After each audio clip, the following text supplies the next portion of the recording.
जय हिंद स्टूडेंट्स।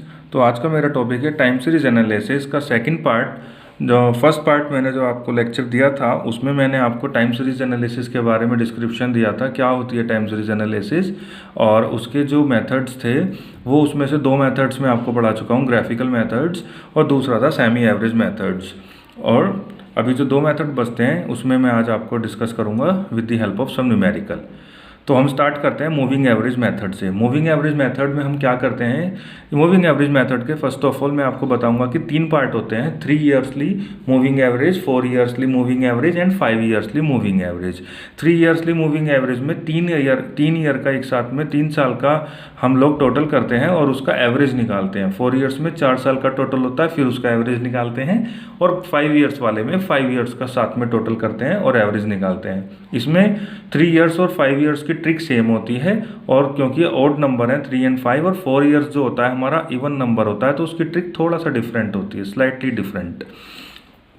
तो अभी हम डिस्कस करते हैं। पहले मैं आपको नॉर्मल इसको सिखाऊंगा 3 ईयर्स को, मेथड क्या होता है इसका कॉन्सेप्ट, फिर एक न्यूमेरिकल की हेल्प से आपको इसको आगे बताऊंगा। तो जो हमारा कॉलम 1 होता है, 4 कॉलम बनते हैं। कॉलम फर्स्ट होता है उसमें नंबर ऑफ ईयर्स मेंशन होते हैं, और जो कॉलम सेकंड आता है, कॉलम सेकंड में हमारे सेल्स, आउटपुट या प्रॉफिट हम मेंशन करते हैं। जो हमारा थर्ड नंबर का कॉलम आता है उसमें हम मूविंग टोटल करते हैं 3 ईयर्स का। तो 3 ईयर्स जैसा कि नाम है, 3 ईयरली मूविंग टोटल्स, तो उसमें 3 साल का हम स्टेप बाय स्टेप इसका टोटल करेंगे। तो y1 plus y2 plus y3, तो 3 ईयर्स का हम इसका टोटल करेंगे, और इन फ्रंट ऑफ y2 जो मिडिल वैल्यू होती है तीनों की, y1 y2 y3 की मिडिल वैल्यू होती है y2, तो y2 के सामने हम इस वैल्यू को रख देते हैं टोटल करने के बाद। ऐसे ही फिर y2 y3, y1 को स्किप कर दिया जाता है, y2 y3 और y4 का टोटल करते हैं, और y2 y3 y4 में जो मिडिल वैल्यू है y3 इसके सामने इस टोटल को मेंशन कर देते हैं। ऐसे ही हम लगातार करते जाते हैं, y3 y4 y5 टोटल किया और y4 के सामने रख दिया। तो ये 3 ईयर्स का मूविंग टोटल आता है, और 3 ईयर्स का मूविंग एवरेज निकालने के लिए डिवाइड बाय 3 कर दिया जाता है और वैल्यू आ जाती है। बहुत सिंपल है, और इसको हम अभी न्यूमेरिकल की हेल्प से मैं आपको बताऊंगा। तो ये न्यूमेरिकल है आपका यहाँ पे, ये आप देख सकते हैं। इसमें यूज़ 3 ईयर्स का इसमें नहीं दिया है। अभी मैं आपको ये जो क्वेश्चन है 5 ईयर्स वाला क्वेश्चन है, 5 ईयर्स वाला भी आपको समझा देता हूँ, और इसी क्वेश्चन को मैं 3 ईयर्स की हेल्प से भी आपको बता दूंगा।